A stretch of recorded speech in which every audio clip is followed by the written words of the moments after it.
Bismillahirrahmanirrahim. Assalamu alaikum wa rahmatullahi wa barakatuh. Welcome to another exciting episode of the Revival series. آج بڑا ہی ایک interesting topic جو ہے وہ آپ کی خدمت میں لے کے آئی ہیں. آپ انبیاء کی ساری سیرت اٹھا کے دیکھیں، شروع سے لے کے اینڈ تک نبی صلی اللہ علیہ وآلہ وسلم پہ آ کے جو ختم نبوت کا سلسلہ ہے آ کے رکتا ہے، تو ان سب نے جو ہے وہ توحید کے حوالے سے بڑا ہی اسٹیٹ موقف رکھا ہے.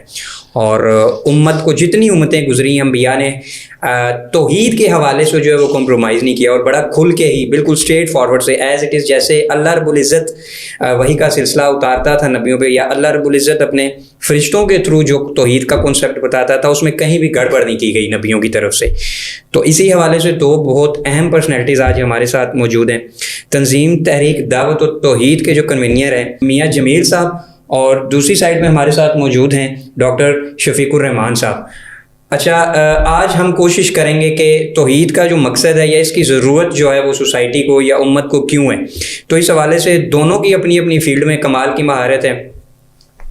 میاں صاحب کی تو باقاعدہ سے تفسیر بھی ہے قرآن کی ماشاءاللہ سے، اس حوالے سے ڈاکٹر صاحب کی بھی مختلف لٹریچر ہیں، مختلف بکس ہیں.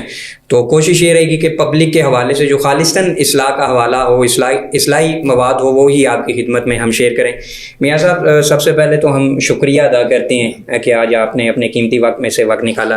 میاں صاحب، مجھے تھوڑا سا آپ تعارف کروائیں گے، یہ جو آپ کی تنظیم ہے اس کا کام کرنے کا انداز کیا ہے، منہج کیا ہے، اور آپ کیا چاہ رہے ہیں؟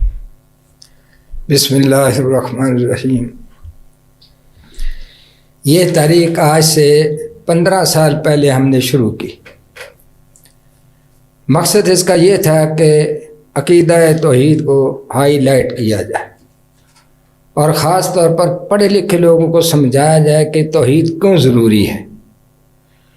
اس سلسلے میں ہم نے لٹریچر بھی لاکھوں کے حساب سے ہم نے پمفلٹ تقسیم کیے، اسٹیکر تقسیم کیے.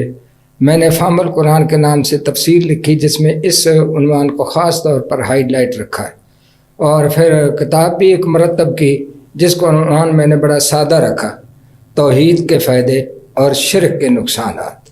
یہی انبیاء کرام کی دعوت ہے.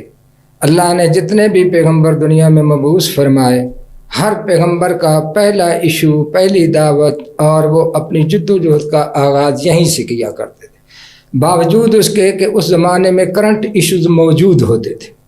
آپ باقی انبیاء کرام کو نہیں لیتے اس موقع پہ، ہم صرف سرور کائنات صلی اللہ علیہ وسلم کے دور اور ابتدا کی بات کرتے ہیں کہ آپ کے دور میں جو اس وقت دنیا میں ایشوز اور کرنٹ ایشوز موجود ہیں، اللہ کے پیغمبر میں کے زمانے میں وہ بالکل پیک پہ پہنچے ہوئے تھے. غربت ہے آج. اس وقت غربت کے بارے میں آپ جانتے ہیں کہ غزوہ احد تک اللہ کے پیغمبر نے خود اپنے پیٹ مبارک پہ پتھر باندھے ہوئے تھے. یہ غربت کا جور و استبداد کی حالت یہ تھی کہ بچیوں کو زندہ درگور کر دیا جاتا. سارے خاندان تو نہیں کرتے تھے ورنہ تو عرب مٹ جاتے، نسل ختم ہو جاتی. نہیں، کچھ خاندان ان میں ایسے تھے جو بعض ایشوز کی وجہ سے وہ اپنی بچیوں کو زندہ درگور کر دیا کرتے تھے. اور غلامی کی صورتحال بھی آپ کے سامنے ہے کہ منڈی لگتی ہے، جس طرح بکر منڈی لگتی ہے، بیٹا بھی وہاں کھڑا ہے، والدہ بھی اس کی کھڑی ہے، باپ بھی کھڑا ہے، جوان بہن بھی کھڑی ہے. بیپاری آتے ہیں، وہ اس طرح ہی کا سلوک کرتے ہیں جس طرح بکروں کے ساتھ، وہ اچھی طرح ٹوتے ہیں، وہ چیک کرتے ہیں. اس طرح ہوتا تھا. یہ صورتحال تھی. یہ جو موجودہ ایشو ہے، اور نسلی عصبیت بھی آپ جانتے ہیں، کالے اور گورے کا فرق، یہ سارے فرق اس وقت موجود تھے، مگر نہ کسی پہلے پیغمبر نے اور نہ نبی علیہ السلام نے کسی کرنٹ ایشو سے اپنی دعوت کا آغاز نہیں کیا. حالانکہ وہ یہاں سے کرتے تو انہیں بہت ساری آسانیاں میسر آ جاتی.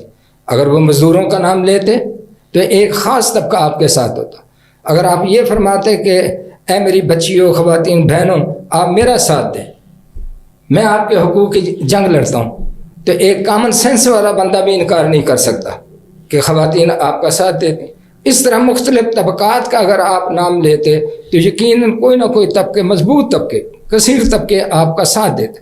لیکن انبیاء کرام طبقاتی دعوت سے کام نہیں شروع کرتے، اور نہ یہ توحید کا تقاضا ہے. توحید ان طبقات کی نفی کر دی.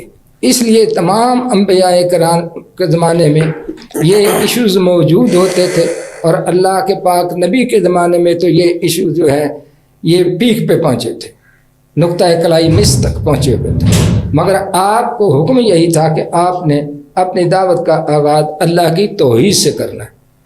چنانچہ 17ویں پارے میں موجود وما ارسلنا من قبلک من رسول الا نوحی الیہ انہ لا الہ الا انا فاعبدون، اے پیغمبر ہم نے آپ سے پہلے جتنے رسول بھیجے سب کو یہی حکم تھا کہ وہ لوگوں کو بار بار بتلائیں اور سمجھائیں کہ اللہ کے بغیر کوئی معبود نہیں، کوئی الہ نہیں۔ اور 20ویں پارے کی ابتدا میں الہ کا معنی بھی سمجھایا گیا ہے کہ الہ کا معنی مشکل کشا، حاجت روا، یہ سارے الہ کے معنی 20ویں پارے کے پہلے رکوع کے اندر موجود ہے۔ آج کیونکہ مسلمانوں میں عربی کا فقدان ہے اور پھر توحید کو اس طرح بیان نہیں کیا جاتا جو کرنا چاہیے، وہ لا الہ الا اللہ تو پڑھتے ہیں لیکن الہ کا معنی نہیں سمجھتے۔ اگر وہ الہ کا معنی سمجھ لیں تو یقیناً اتنا شرک کبھی نہیں پھیل سکتا تھا۔ تو بات یہ ہے کہ انبیاء کرام اور نبی معظم رسول مکرم صلی اللہ علیہ وسلم نے اپنی توحید کا آغاز یہاں سے کیا۔ 9ویں پارے میں ہے قل یا ایھا الناس انی رسول اللہ الیکم جمیعا الذی لہ ملک السماوات والارض لا الہ الا هو یحیی و یمیت۔